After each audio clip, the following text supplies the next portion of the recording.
Today, we're going to talk about Crete, Greece. Greece's largest island, Crete, is a diverse and energetic place full of historic sites, bustling cities, and breathtaking coastlines. Although many visitors come for the sun, sea, and sand, the best things to do in Crete go far beyond the typical package vacation. The attractions here range from some of the best hiking in Europe to top-notch museums, just like its surroundings. As one might anticipate from an island with such a rich history and stunning natural surroundings, the people of Crete are incredibly patriotic and have the best hospitality. Sliding into the slow pace of life here, whether at a cozy taverna in the countryside or an atmospheric cafe by the sea, it is all part of the Cretan experience. So, let's have a look at the top 5 things that you can do while you're here. Number 5. The picturesque beach, Palos Lagoon. Palos, that one beach on Crete that receives the most photos and is also a popular topic in all Greek travel guides.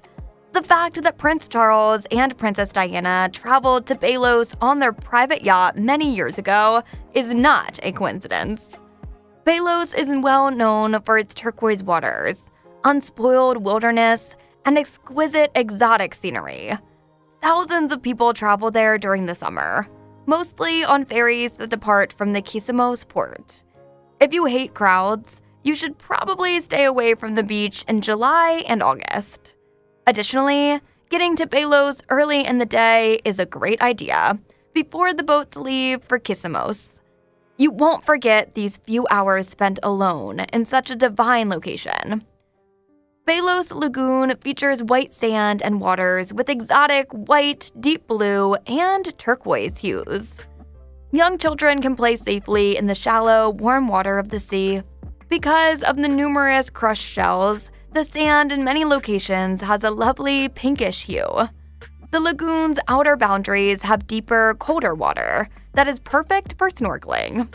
The beach at Palos has sun loungers and umbrellas, as well as restrooms, showers, and the small changing area hidden behind a kiosk. If you'd like, you can pause here for a snack or a beverage. The mountain around these calm Caribbean waters envelop it in the potent scents of Mediterranean scrub that give this dream lagoon its singularity. Number 4. Hike around St. Maria Gorge.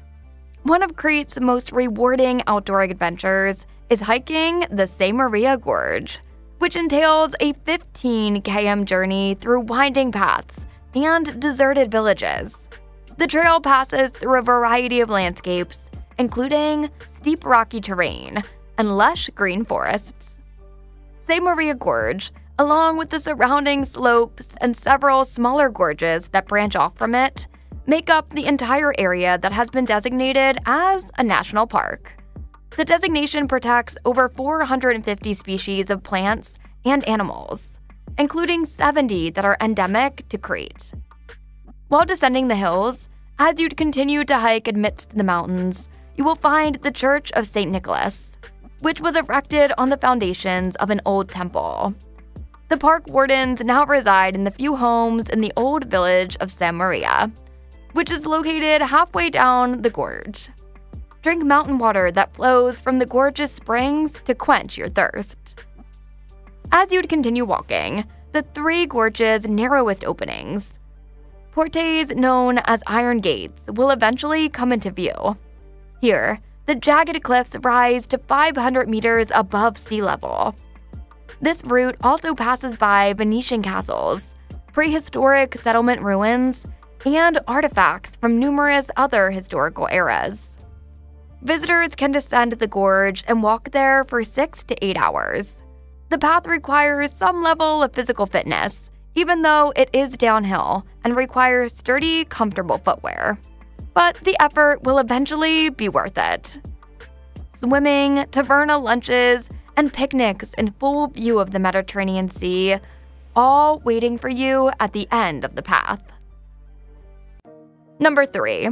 The Holy Trinity Monastery. The two brothers from a Venetian family named Zagaroli constructed the fascinating Byzantine monastery of the Holy Trinity in the 17th century. Just a few miles outside of Chania in western Crete, the monastery is stunningly situated on the Akrotiri Peninsula slopes. Before that, there was a smaller, older church on this site, but the current complex is truly magnificent. The Church of Agia Triada is situated in the center of a charming courtyard, with other buildings encircling lush vegetation. The monastery's magnificent architecture is a fusion of various architectural styles. Due to the monastery being abandoned during the Greek Revolution and having many of its treasures destroyed by the Turks, it only has a small portion of its original decorations. However, the church's majestic silhouette and Venetian dressed stone design are quite striking. A few historic structures close to the church are worth exploring, such as the old school and library, the monk's cells, the wine cellar, and the olive oil press. A fascinating museum also houses a collection of priceless and extremely rare artifacts, such as wood carvings and icons. One of the most revered religious sites in Crete is the Agia Triada T. Zigaroli Monastery, which not only provides a transcendent spiritual encounter, but also allows you to marvel at its exquisite architecture. Additionally, there is a store where you can sample and purchase the delectable wine and olive oil made by the monks of the monastery. Number 2. Spend an evening at Agios Nikolaos.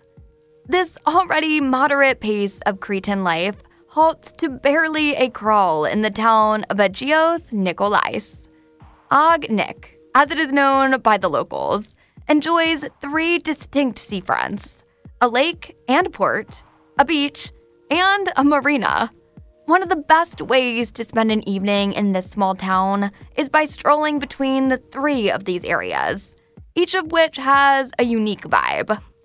Cafes range from those that are ideal for conversing, meeting, and relaxing, to those that play thump-dump music and are tucked in among more scholarly hangouts. Fine dining establishments often overlook good but standard tavernas.